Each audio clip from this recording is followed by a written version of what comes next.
Você sabe como os fatores agrometeorológicos afetam a cultura do coqueiro? Hoje vamos falar um pouquinho mais sobre esse assunto.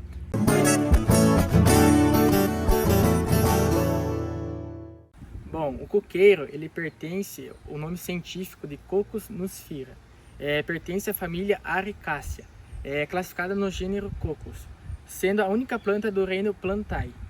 A sua origem, ela é originada do sudoeste da Ásia, do litoral e interior de países tropicais de todo o planeta.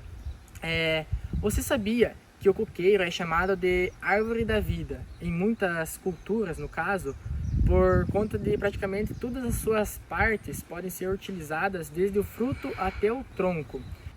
Podem ser feitos vários alimentos, como alimentos industrializados, madeiras e fibras, combustíveis, rações para animais, óleo e álcool e até mesmo plástico.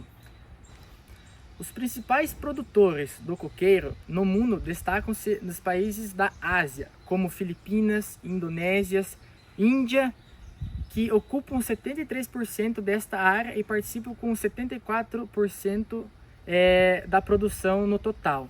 No Brasil, já como estados da Bahia, Rio Grande do Norte, Ceará, Alagoas e Sergipes, eles respondem por mais de 50% da produção nacional de coco.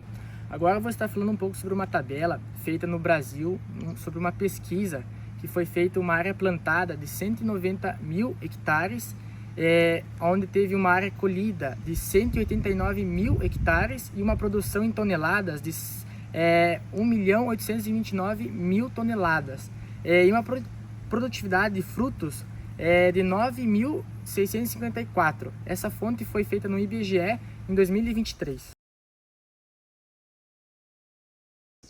O coqueiro é dividido em duas grandes variedades, o coqueiro gigante e o coqueiro anão.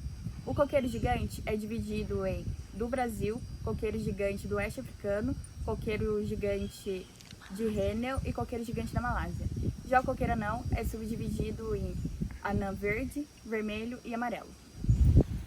Então a gente pediu ajuda do professor Américo para explicar um pouquinho da fenologia da planta. Olá a todos vocês, eu sou o professor Américo, da UTFPR Campus dos Vizinhos. Gostaria de desejar um bom retorno a todos vocês, um forte abraço ao professor Frederico, parabenizá-lo por essa atividade e, atendendo uma demanda do grupo da ANA, vou falar um pouquinho sobre a cultura do coqueiro. Essa cultura, então, ela tem origem asiática, foi sendo introduzida no Brasil pelos portugueses e, através da introdução no Brasil, observou-se que ele se adapta muito bem a quase todas as regiões brasileiras, tendo um dos principais fatores limitantes a condição de temperatura abaixo de 15 graus Celsius. Então, municípios do Paraná, Santa Catarina e Rio Grande do Sul, ou seja, da região sul brasileira, em que você tem ocorrência frequente de geadas no inverno, essa cultura não deve ser cultivada. Então, a temperatura considerada ideal para essa cultura envolve em torno de 25 a 27, 28 graus Celsius. Também sofre com a temperatura elevada, em locais onde a temperatura é acima de 34 graus Celsius, também começam a comprometer metabolismo, começam a comprometer a maximização do potencial genético, sendo também um fator limitante. Outro fator limitante está ligado à condição hídrica, então o coqueiro é uma palmácea, consequentemente apresenta um crescimento e uma produção contínua. O que significa uma produção contínua? É possível observar na planta frutos em diversos estágios de desenvolvimento. Então, isso gera uma demanda por água de maneira contínua ao longo do ano. Então, você tem, normalmente, que compensar essa demanda. Como é que normalmente é compensada? Pelas chuvas. Mas locais onde existe período de estiagem, como regiões sudeste, centro-oeste e nordeste, você tem que entrar com a irrigação para compensar esse período de estiagem. E também locais onde ocorre, por exemplo, a estação da chuva, mas tem períodos de veranico, em períodos curtos de estiagem, é importante também entrar com a irrigação para atender essa demanda hídrica. Por que tem que atender essa demanda hídrica? Porque se você não atender esse suplemento hídrico, você pode, consequentemente, fazer com que a planta entre em estresse hídrico, o que afeta desenvolvimento, afeta a longevidade, afeta a maximização do potencial genético, afeta a produção.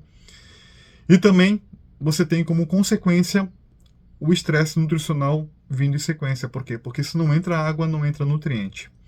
Então, quando eu comparo o coqueiro gigante com o coqueiro anão, qual é que é mais tolerante a essa condição de adversidade climática? O mais tolerante é o coqueiro gigante. Mas como isso? Se o coqueiro anão é mais baixo, porém ela possui uma grande área foliar e uma menor regulação estomática da transpiração. O que resulta então no coqueiro anão? Uma desidratação mais rápida do que o gigante. Portanto, ele é muito mais sensível à seca. Então, a elevação da temperatura e irregularidade pluviométrica vão afetar diretamente essa condição hídrica, como eu já falei anteriormente, afetando então o desenvolvimento da planta, a longevidade, tá? O que pode até tornar a planta mais suscetível a condições de doenças, porque está debilitada. E também nós temos que nos atentar que a condição, quando também é elevada de umidade, pode favorecer também o aparecimento de doenças fúngicas, certo? Bom, essa planta, apesar de ela ter uma grande demanda hídrica, ela sobrevive a períodos longos de estiagem. O problema é que compromete o metabolismo, como eu falei, os aspectos de desenvolvimento e de produção. Bom, em condições em que houve seca por mais de 3 meses, mais ou menos, tá? A produtividade é bastante afetada. E o efeito dessa condição de estresse hídrico, ele pode se prolongar até 30 meses após o estresse hídrico ter ocorrido.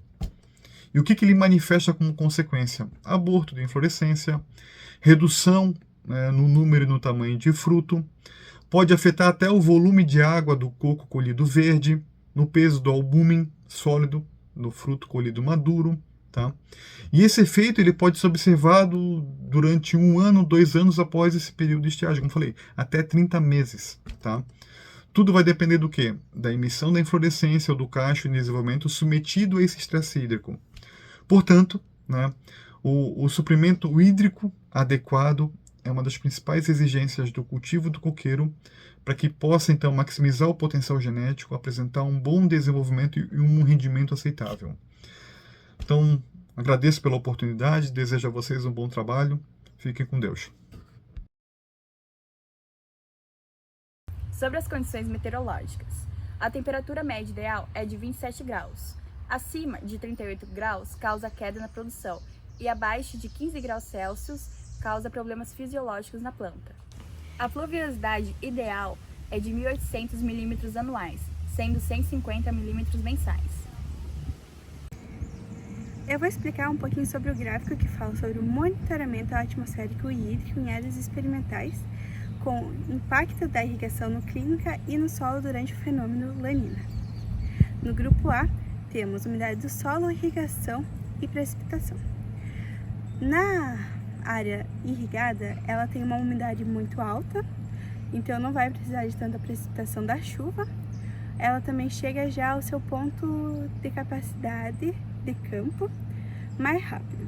Já em áreas não irrigadas, ela não tem tanta umidade, onde vai acabar precisando da precipitação da chuva, e ela tem um declive em que acaba chegando perto do ponto de murcha permanente. No grupo B, temos temperatura e umidade relativa, onde essa temperatura ela ocorre nos meses sazonais, que são meses mais quentes, ali perto do verão. Já a umidade relativa, ela ocorre em tempos mais chuvosos e não ocorre em tempo seco por falta da chuva. Esse fenômeno acaba acarretando o Lanina, que é o que acaba dando esses motivos para acontecer nessas áreas. O coqueiro, por ser uma planta de clima tropical, precisa de bastante luz. Por exemplo, ele precisa de 2.000 horas de luz num total ao ano. Sendo assim, lugares muito sombreados atrapalham a produtividade. Os ventos precisam ser moderados para assim ajudar na polinização. Ventos muito fortes podem atrapalhar, quebrando galhos ou até mesmo derrubando a planta. Os solos precisam ser profundos para ajudar no crescimento radicular. Precisam ser bem drenados e devem ser regados regularmente. Fomos atrás de algumas curiosidades para vocês. Em algumas partes do mundo, são utilizados macacos para a colheita do coco, onde tem uma escola especializada no sul da Tailândia que fazem uma competição anualmente para escolher os melhores macacos para essas colheitas.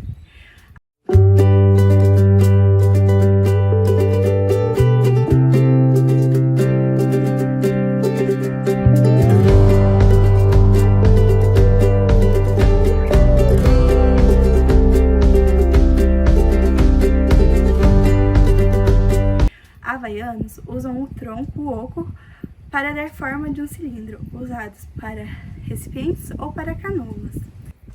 A água de coco tem componentes presentes no plasma do sangue e é conhecida por ter sido usado como um líquido intravenoso de hidratação no passado, quando havia falta de líquido próprio para a transferência de sangue. Mas você já parou para pensar como a água vai parar dentro do coco? Isso é muito simples. A água vai pelas raízes até chegar dentro do coco durante a sua formação, por um processo de osmose. A água do coco é muito nutritiva, pois ali está cheia de minerais e nutrientes, pois está nutrindo o embrião, que formará uma nova planta. Mas isso só vai acontecer se você não tomar água e nem comer a polpa. Então pense nisso, a cada água de coco que você tomar é um coqueiro a menos no mundo.